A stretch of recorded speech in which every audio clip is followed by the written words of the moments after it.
मेहता का उल्टा चष्मा. गुड मॉर्निंग मेहता साहेब. Good morning. अरे सगळी मंडळी इकडेच आहेत. अरे अरे क्या बात आहे. Good morning. Good morning. Good morning. Good morning भाऊ. अरे सकाळी सकाळी कसला धिंगाणा घालताय? हा? हा सकाळी सकाळी गोल सखाराम परिषद कशासाठी चालली आहे हा? गोल सखाराम परिषद म्हणजे अरे ती गोलमेजी परिषद असते ना त्याच्यावरून गोल सखाराम परिषद. गोलमेजी परिषद म्हणजे अरे सोडी, राऊंड टेबल कॉन्फरन्स असते ना, राऊंड टेबल कॉन्फरन्स, त्याला म्हणतात गोलमेज संमेलन. तर त्याच झोकात जेठालालनी बनवली गोल सखाराम परिषद. हा. गोल सखाराम परिषद म्हणजे राऊंड टेबल कॉन्फरन्स. या इथे आम्ही सगळे मिळून ना भिडेची थोडी फिरकी घेत होतो. अरे भाऊ फिरकीवरून आठवलं उद्या संक्रांत आहे. लक्षात आहे ना सगळ्यांच्या. अरे कसं लक्षात नसणार. आम्ही तर जीवा भावापासून वाट बघतोय संक्रांतीची. मी पण दरवर्षी संक्रांत साजरी करायला तळ पापड होत असतो. काय बोलला? तिळाचा पापड? अरे तिळाचे पापड नाही भाऊ, तळ पापड म्हणजे तडफडायला लागतो. काय ते? तडफडतो. तडपतो नाही रे, तडपतो. तडपतो. हा तुला लक्षात आलं ना तेच. तर मित्रांनो दरवर्षी 15 जानेवारी पासूनच माझं तडपणं चालू होतं की अरे भाऊ अजून तर 364 दिवस बाकी आहेत उत्तरायणाला. आता संक्रांतीची गोष्ट चालली आहे मित्रांनो, तर 2 ओळी सादर करतो. जरा तरोज्जो द्या. हा दिला तराजू दिला.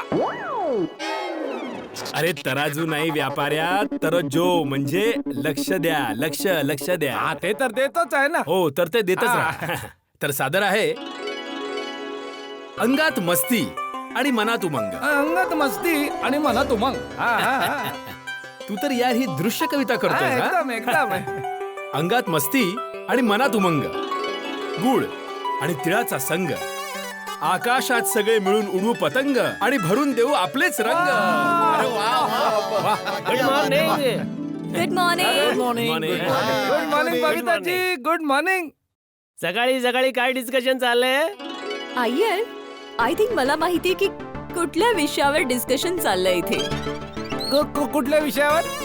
वेल, मकर संक्रांत येणार आहे तर कदाचित त्याच विषयावर.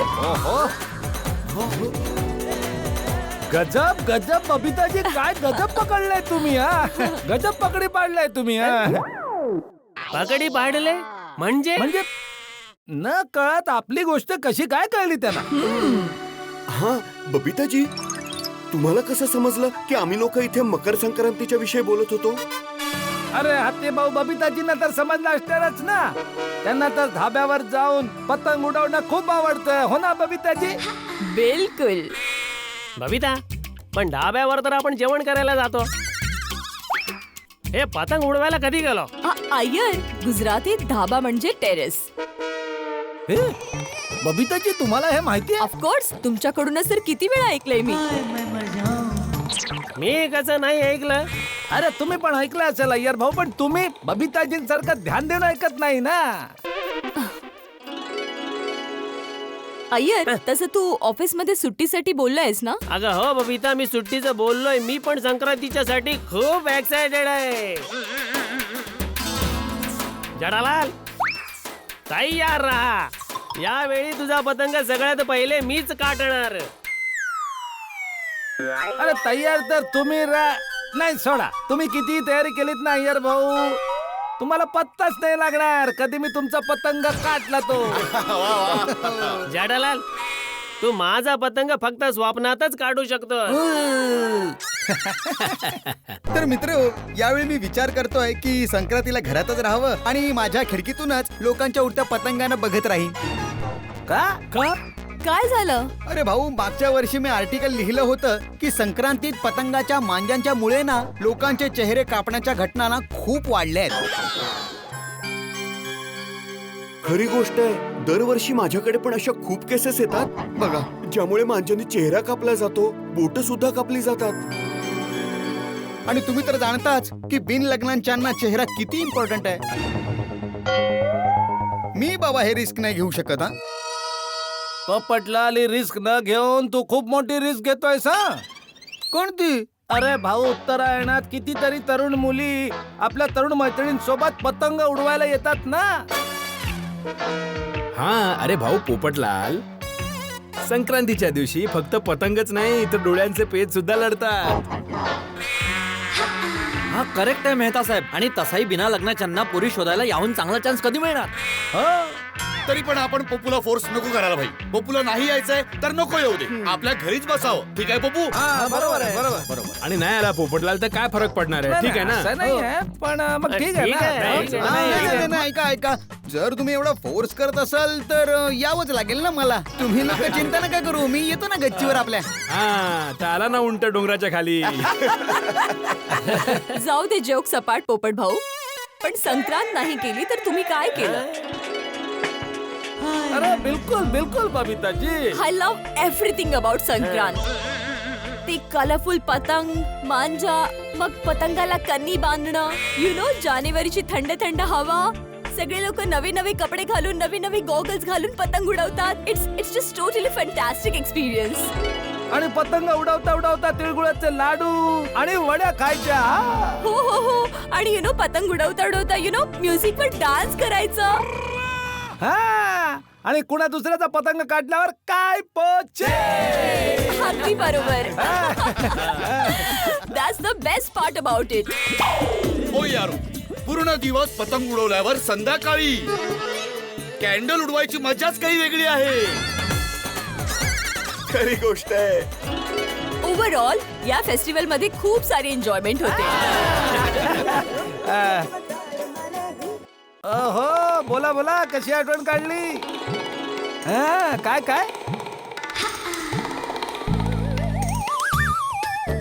हा हा हा. अच्छा. हा हा हा जरूर जरूर जरूर. पक्का पक्का पक्का. हा जरूर. थँक्यू. हो पक्का पक्का. Okay okay. मजा झाली. क्या बात आहे जेठालाल, खूप खुश दिसतोयस. अशी काय गोष्ट करून आलायस? अरे मेहता साहेब, गोष्टच खूप खुशीची आहे म्हटल्यावर खुश तर व्हावंच लागेल ना. पण झालं तरी काय? सांगतो मित्रांनो, या वेळेस संक्रांतीला मी माझ्याकडून तुम्हा सगळ्यांना एक जबरदस्त सरप्राईज देणार आहे. अच्छा, जेठाप्रा, काय सरप्राईज आहे ते तर सांग. अरे सोडी सरप्राईज आहे मित्रा. सरप्राईज आहे तर कसं सांगू शकतो ना, पण इतकं नक्कीच सांगू शकतो की हे जे सरप्राईज आहे त्याच्याबद्दल जेव्हा तुम्हा लोकांना पत्ता लागेल ना, तेव्हा तुम्ही सगळे खुशीच्या भरात सरप्राईज होऊन जाल. ओ जेठाप्रा, मित्रांशी काय लपवायचंय? सांग ना काय सरप्राईज. अरे सांग ना, एवढा काय भाव खातोय? सांग सांग सांग. हा जेठाजी, अहो प्लीज सांगा ना. बबिताजी, काय चाललंय हा? सगळेजण मिळून काय चर्चा करताय? बापूजी आले. बापूजी नमस्कार काकाजी. काही नाही काकाजी, आता संक्रांत येते तर त्याचीच चर्चा चालू होती. हो काकाजी. अरे वा वा. अच्छा जेठ्या, तू ते महेश भाईनं सांगून सगळ्यांसाठी सुरतहून मांजा आणि पतंग मागवणार होतास, त्याचं काय झालं? अरे वा जेठालाल, तू आमच्या सगळ्यांसाठी सुरतहून पतंग आणि मांजा मागवलायस. काय झालं बाबांनो, याच्यामध्ये हसण्यासारखं काय आहे? अरे काकाजी, आम्ही यासाठी हसतोय की जेठालाल आता या आधी मोठ्या मोठ्या डिंग्या मारत होता की त्याच्याकडे एक सरप्राईज आहे आणि तो कोणालाच नाही सांगणार. तुम्ही येऊन सरप्राईजचं भांड फोडून टाकलं. जेठाजी, ही गोकुळधाम सोसायटी आहे. तुम्ही कितीही लपवायचं म्हटलं ना तरी सुद्धा ती गोष्ट कळतेच. बबिताजी, हे जेठालालचं सरप्राईज आहे. असं कधी होऊच शकत नाही की माझं सरप्राईज सगळ्यांना कळेल. अच्छा, म्हणजे तुम्हाला सर्वांना खुश व्हायचं असेल तर तुम्ही होऊन घ्या, कारण हे सरप्राईज नाहीये. सरप्राईज तर ह्याच्याहूनही मोठं आहे. काय आहे सरप्राईज? काय आहे? हे जेठ्या, काय सरप्राईज आहे मला तरी सांग. बापूजी, सरप्राईज म्हणजे सरप्राईज. मी कोणालाच सांगू शकत नाही, तुम्हाला पण नाही. भाऊ जेठालाल, काही म्हणा, पण तू जास्त वेळ सरप्राईज नाही लपवू शकणार. हो जेठाजी, गोकुळधामची हिस्ट्री आहे. सरप्राईजच्या पहिल्या सरप्राईजचा पत्ता लागतोच. ठीक आहे, तुम्ही आजमावून बघा, पण माझा दावा आहे, चॅलेंज आहे. की माझ्या या सरप्राईज बद्दल जोपर्यंत मी सांगणार नाही तोपर्यंत कुणाला पत्ता लागणार नाही. अच्छा जेठालाल, मग ठीक आहे, आम्ही पण कुठल्या ना कुठल्या मार्गाने तुझं सरप्राईज काय आहे याचा पत्ता लावूच. बघूया. मित्रांनो, या गप्पा गोष्टी तर चालतच राहणार आहेत. ऑफिसला जाऊया, ज्या कामासाठी घरात निघालोय, उशीर होतोय. हो, चला चला चला एकत्र निघूया मेहता साहेब. बबिताजी या, तुम्हाला जिकडे जायचं आहे ना मी सोडतो तुम्हाला. काही नाही जेठाजी, मी तर फक्त अब्दुल भाईच्या शॉपवर चालले. ऑफिस वर तर मी चाललोय जेठालाल, सोडायचं असेल तर मला सोडून जा. Okay bye. चला. हो जेठालाल, काय तुम्ही बोललात ना सोडायचं तर मला सोडून जा, मग तुम्हाला सोडून चाललो आम्ही. बाय. चला चला. Okay okay. ओ जेठाप्रा, ओय मी तर गॅरेजला चाललोच आहे. ओय तुम्हा सगळ्यांना पण सोडूनच जातो. द्या हो बॅग. Okay bye. सोडी. सुडी, ओय जेठाप्रा, ओय जसं तुम्ही अय्यर प्रांना सोडून जाताय तसं मी तुम्हाला सोडून चाललोय. ओके चला चला चला निघूया. कसं बरं तुम्ही